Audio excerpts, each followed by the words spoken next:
त्याच्यामध्ये पुन्हा गुन्हा दाखल होऊन पुरवणी चार्जशीट पुढे येईलच. खरात प्रकरणामुळे रुपाली चाकणकरांना महिला आयोग अध्यक्षपदाचा राजीनामा द्यावा लागलेला. आता त्यांची बहीण प्रतिभा चाकणकरांना शिर्डी पोलीस नोटीस पाठवणार आहेत. समता पतसंस्थेने प्रतिभा चाकणकरांची 2, त्यांच्या मुलांच्या नावे 2 खाती आहेत. या 4 खात्यांवर 2,40,00,000 रुपयांचा व्यवहार झाल्याची माहिती समोर येते. या संदर्भामध्ये पोलीस चौकशी करणार आहेत. समता पतसंस्थेत भोंदू खरात नॉमिनी असलेली 100 खाती आहेत, तर सिन्नर इथल्या जगदंब पतसंस्थेत नॉमिनी असलेली 32 खाती पाहायला मिळतात.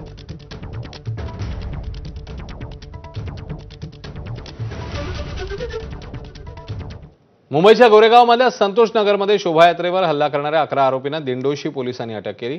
अटक आरोपींमध्ये मुख्य आरोपी घरात ड्रग्ज विकत होती. ड्रग्ज विकणाऱ्या आरोपीला काल पोलिसांनी अटक केली आहे. शबाना उर्फ सबू शेख असं आरोपीचं नाव आहे.